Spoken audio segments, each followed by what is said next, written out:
Hello बच्चों, welcome back to विज्ञान institute. तो बेटा जैसे कि अभी आपको वन शॉर्ट लेक्चर तो मिल ही चुका है ना। अब हमें अपने बायो में जो भी हमारे टर्म 2 में जितने भी न्यूमेरिकल्स हैं तो अब इस लेक्चर में हम उसको डील करने वाले हैं, राइट। चलिए तो देखते हैं कौन कौन से चैप्टर्स में सबसे ज़्यादा कौन कौन से इंपॉर्टेंट्स हमारे न्यूमेरिकल्स हैं। आधे बच्चों को तो ये भी नहीं पता कि भाई हमारे बायो में न्यूमेरिकल्स भी आते हैं। चलिए बट देखते हैं कौन कौन से आते हैं। फर्स्ट हमारा इसमें है जो चैप्टर है हमारा इसमें माइक्रोब्स इन ह्यूमन वेलफेयर, ठीक है। तो देखिए इसमें क्या है, first of all BOD biological oxygen demand, यहाँ पे कहीं कहीं आपको बायोकेमिकल ऑक्सीजन डिमांड भी मिलेगी। The total amount of oxygen consume by bacteria for oxidation of organic matter present in 1 litre of water. जितने भी 1 लीटर ऑफ वाटर में जितने भी आपके ऑर्गेनिक मैटर में ऑक्सीडेशंस हैं वो कंज्यूम कर ली जाती है बाय बैक्टीरियाज के थ्रू, ठीक है। Total amount of oxygen, this is called the BOD. Now high value of the BOD represent more polluted water. जितना बॉड होगा उतनी ज़्यादा, दैट मीन्स वो वाटर हमारा कैसा होगा, पॉल्यूटेड होगा। Okay, number of generations for the bacterial populations. अगर अब हमें सपोज नंबर ऑफ जनरेशंस निकालनी हो बैक्टीरियल पॉपुलेशंस की या किसी भी ऑर्गेनिज्म की, ठीक है, एज अ माइक्रो ऑर्गेनिज्म की, तो हम कैसे निकालते हैं, 60 minute into hours upon generation time. ये आपका फॉर्मूला है जो कि आपको नंबर ऑफ जनरेशंस कैलकुलेट करने के लिए निकालना होगा। तो देखो इसमें एक क्वेश्चन है आपका, the generation time of Mycobacterium cells present in the activated sludge in 30 minutes. मतलब एक जनरेशन टाइम है माइकोबैक्टीरियम का जो कि 30 मिनट्स में स्लज में वो प्रेजेंट होकर एक्टिव हो जाता है, मतलब एक्टिवेटेड प्रेजेंट रहता है। If these bacteria are allowed to grow for 50 hours, 15, अगर वो 15 आवर्स के लिए ग्रो करता है तो how many generations would have to taken place. तो कितनी जनरेशन उसको टेकन प्लेस करनी पड़ेगी, सेम फॉर्मूला लगा के उठा दीजिए। नंबर ऑफ जनरेशंस, ठीक है, बैक्टीरियाज, यहाँ पे आपका आर्स कितने हैं, यहाँ पे आपके 15 है। कितने आर्स हैं यहाँ पे आपके 15 आर्स हैं, ठीक है। आपने क्या किया और यहाँ पे 60 मिनट कर दिया और अपन जनरेशन अपॉन टाइम लगा दो। कितना था हमारे यहाँ पे 50 मिनट्स जो जनरेशन टाइम था जनरेट होने का, ये रहा था ना जनरेशन टाइम।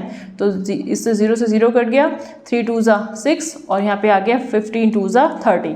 तो इसका आंसर यहाँ पे सॉल्व भी है, ठीक है। ये आ गया यहाँ पे आपका 30। तो 30 नंबर ऑफ जनरेशन जो होंगे वो बैक्टीरियाज की पॉपुलेशन होगी, ओके। तो अब एक फॉर्मूले से देखा आपने किस तरीके से हम नंबर ऑफ जनरेशंस कैलकुलेट कर सकते हैं। Next question is BOD level of 3 samples water levels A, B, C and R इतने हैं, कितना है 30 mg per litre, 10 mg per litre and 500 mg per litre respectively. Which sample of the water is most polluted. सबसे ज्यादा water कौन सा polluted है, तो आपने क्या बताना है, sample C is most polluted because it has the highest BOD. अभी हम ऊपर वाला सेंटेंस ही पढ़ गए थे, जिसकी जितनी ज्यादा बॉड लेवल होगी वो उतना ज्यादा पॉल्यूटेड होगा, right. Level among the 3 samples of the water, क्यों, क्योंकि इसमें 500 है, ओके। चलिए ये दो न्यूमेरिकल्स हैं, BOD level of the 3 samples water level the X, Y and Z, 31 mg per litre, 12 mg per litre and 500 mg per litre. Which sample of the water is the most polluted. अभी same questions कर आए हो, इसका आप answer मुझे आप comment box में देंगे, ठीक है। Next, the generation time of the bacterial populations present in the activated sludge. अभी हम इस यहाँ पे यही काम करने वाले हैं, कुछ न्यूमेरिकल्स अभी हम खुद सॉल्व करेंगे, कुछ आप खुद करेंगे जो कि मुझे आप कमेंट बॉक्स में उसका आंसर करोगे।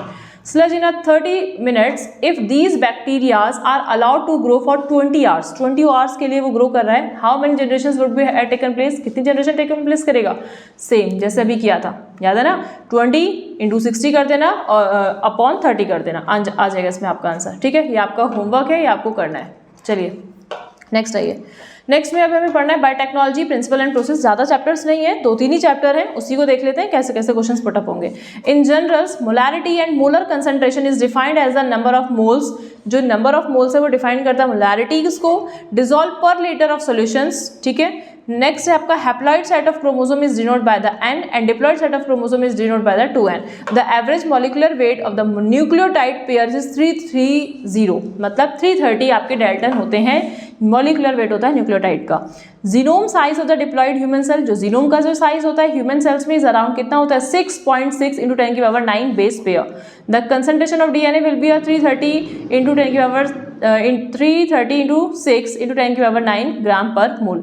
ये इंपॉर्टेंट है, सेम जैसे आपका टर्म 1 था उसमें आपके न्यूमेरिकल्स थे तो वो भी मैंने आपको कराए थे, तो सेम इसी टाइप से भी हम टर्म 2 में भी अपना न्यूमेरिकल्स कर रहे हैं। तो जितने भी हमारे की कॉन्सेप्ट हैं, की फॉर्मुलेज हैं, आप उनको प्रैक्टिस आपको करके जाना है, ठीक है।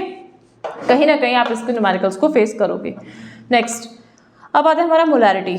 मोलैरिटी में देखिए, मोलैरिटी में ये मोलैरिटी क्या है आपका, sample of the DNA diploid concentration in gram and 330 into 6.6 into 10⁹ gram per mole. ये आपका क्या है, कंसंट्रेशन ऑफ डीएनए है, जो कि डीएनए की कंसंट्रेशन है। ठीक है, चलिए क्वेश्चन क्या आता है देखो, if the DNA concentration is 2 gram what would be the molar concentration of human DNA in human cell. Human cell में ह्यूमन की जो डीएनए की कंसंट्रेशन होगी वो कितने मोल होगी, कितने मोलर फॉर्म में होगी, ऐसा जब डीएनए की कंसंट्रेशन 2 ग्राम है। तो देखिए अभी हमने मोलैरिटी का ही फॉर्मूला पढ़ा, sample of the DNA diploid concentration. ठीक है, ये डिप्लॉयड था, ये लगा दिया 2 ग्राम, और ये जो 330 इंटू 6.6 इंटू 10⁹ ग्राम पर मोल है ये लगा दिया, और यहाँ पे इसको सॉल्व करके आपका 9.1827 इंटू 10⁻13 आ गया मोल। और फिर इसको कट अगर करेंगे तो यहाँ पे इसमें आ जाएगा हमारे यहाँ पे 9.2 इंटू 10⁻, यहाँ पे -13 मोल आ जाएगा। ठीक है, चलिए जी नेक्स्ट आइए। नेक्स्ट में क्या आता है, there for the molarity of the given data DNA sample is 9.2 ना 10⁻13 मोल। तो अब इसमें आंसर आपका यहाँ पे यही है। ठीक है, अब इसमें आपको चेक करना है कि कितना, अब आपसे डीएनए यहाँ पे पर मोल दिया हुआ है, यहाँ पे देखो इसमें दिया हुआ था, जस्ट अ मिनट, यहाँ पे दिया हुआ था आपको ये डीएनए कंसंट्रेशन आपकी 2 ग्राम है। ये आपके नंबर चेंज हो सकते हैं, 4 भी हो सकते हैं, 7, 8 जितने भी हो सकते हैं, बस आपको उसको ऊपर लिखना है, और नीचे आपको जो यहाँ पे concentration of DNA will be जो लिखना है वो 330 इंटू 10⁻6.6 इंटू 10⁹। ठीक है, ये लिखना है, अच्छा सॉरी 6.6 हाँ इंटू 10⁹ आपको ग्राम पर मोल में ये आंसर लिखना है। ठीक है, चलिए नेक्स्ट आइए। नेक्स्ट में if the DNA concentration in 15 gram what would be the molar concentration of the human DNA in human sex cells। Same मैं आंसर नहीं करूंगी, आप इसी टाइप से आंसर करेंगे, डायरेक्टली मल्टीपल करके आप मुझे इसमें कमेंट बॉक्स में आंसर देंगे। ये वाला आएगा यहाँ पे 330 इंटू 6.6 इंटू 10⁹, ठीक है, ग्राम पर मोल। ये तो आप इसमें मुझे आंसर यहाँ पे बताएंगे कितना आया यहाँ पे। तो ये आ गया आपका मोलैरिटी का। ठीक है, चलिए जी नेक्स्ट आइए।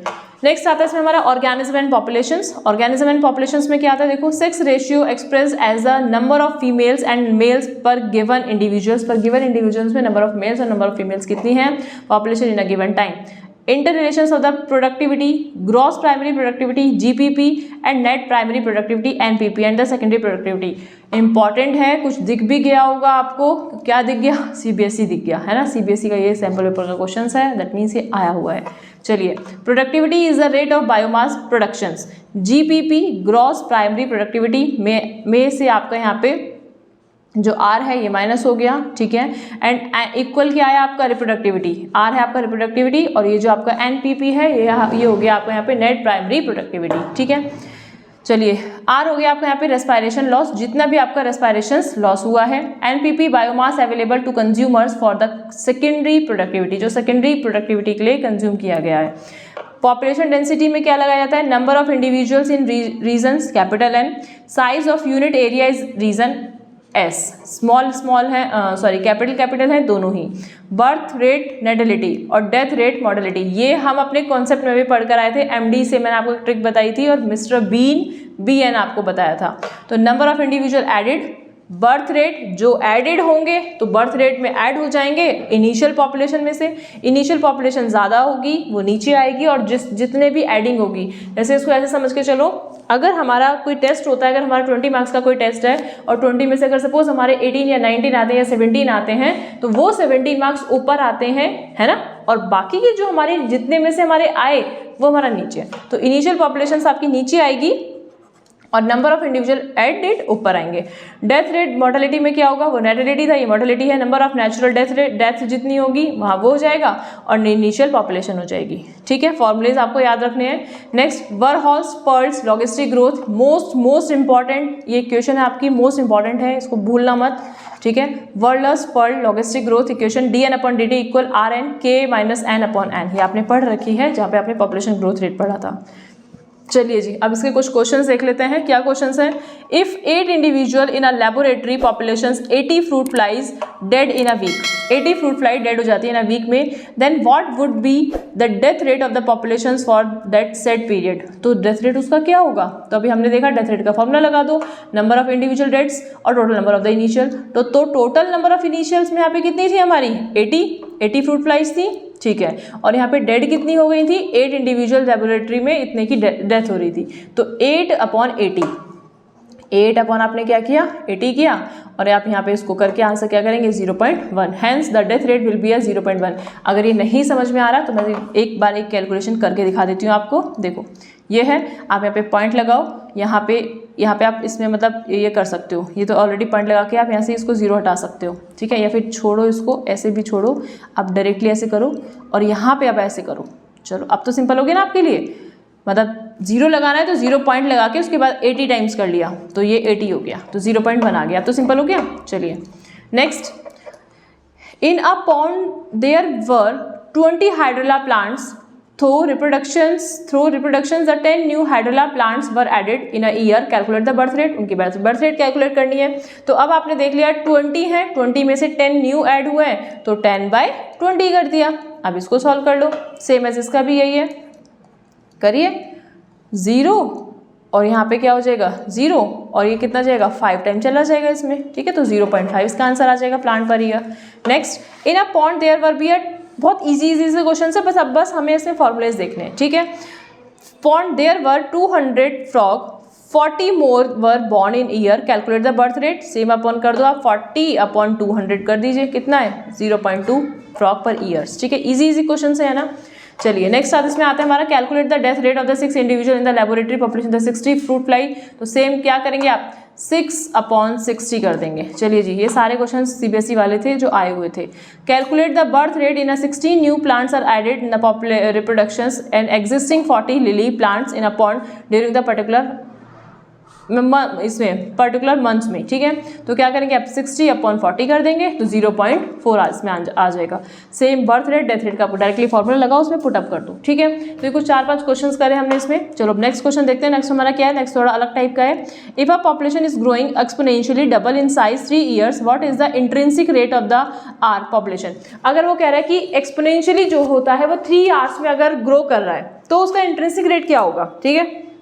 तो देखो मतलब एक्सपोनेंशियली डबल हो जाता है ना 3 आवर्स में, तो उसका इंट्रिंसिक रेट क्या होगा। तो आपने क्या बताना है यहाँ पे, एक इसकी इक्वेशंस आपने पढ़ी थी, NT = N0। देखो यहाँ पे लिख देती हूँ अगर आपको नहीं विजिबल है तो, NT = N0 और ERT ये लिखी थी। तो देखो NT क्या था, population density after time, N0 क्या था, पॉपुलेशन डेंसिटी एट टाइम 0 पे थी आपकी एंड पॉपुलेशन डेंसिटी।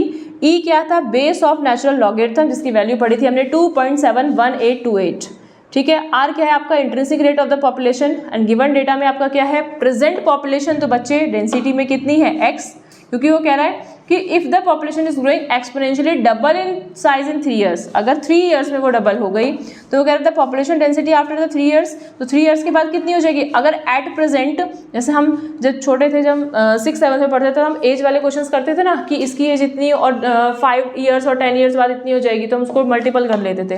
तो एट प्रेजेंट में आपने X माना और 3 ईयर्स बाद आपने क्या कर दिया उसको, वहाँ पे आपने तो आपने उसको कर दिया डबल, तो 2x कर दिया, ठीक है। क्या कर दिया बच्चे 2x करने के बाद क्या करा, टाइम कितना दे दिया उसने 3 ईयर्स का टाइम आ गया इसमें, ठीक है। अब सब्सटीट्यूटिंग वैल्यूज में आपने क्या करा, देखो 2x = x ERT करा और 2 = x से x कट जाएगा। यहाँ पे अगर आपको शो नहीं है तो देखो मैं यहाँ पे दिखा देती हूँ, 2x = x ERT, तो इस x से ये x कट गया, तो अब यहाँ पे क्या आया 2 = ERT, ठीक है।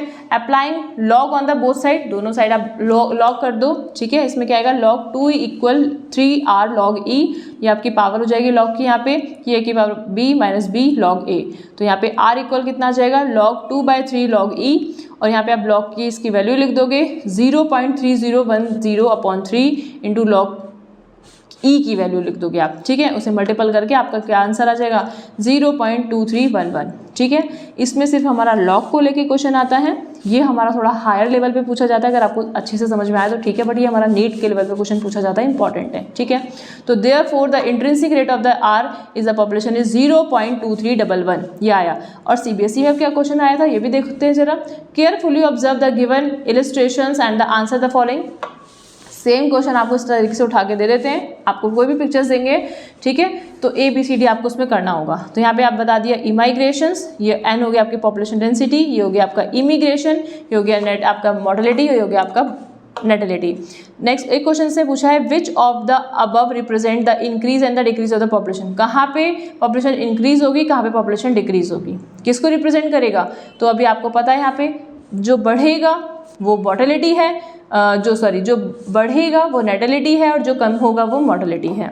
If the number of the population density at the time t, what would be the density of the time t1 + 1, give the formula, उसका फॉर्मूला आपको बताना है। चलिए नेक्स्ट,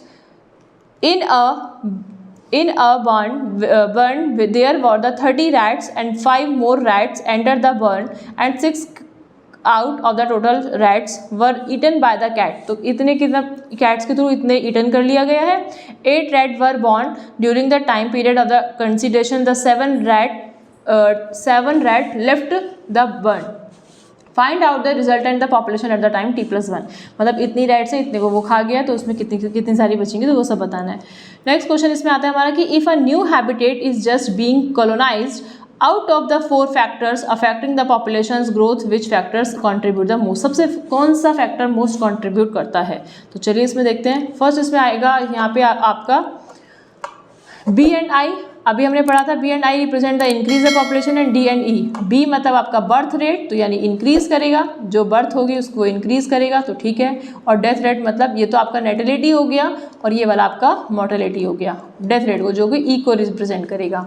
सेकंड में इसमें फॉर्मूला पूछा था तो आपने फॉर्मूला बता देना है NT+1 NT B + I - D + E। तो B + I क्या है? इमिग्रेशन, IMMI इमिग्रेशन, और ये है EMI इमिग्रेशन, ठीक है। वो इमाइग्रेशन, ये इमिग्रेशन। तो ये फॉर्मूला पढ़ लिया हमने।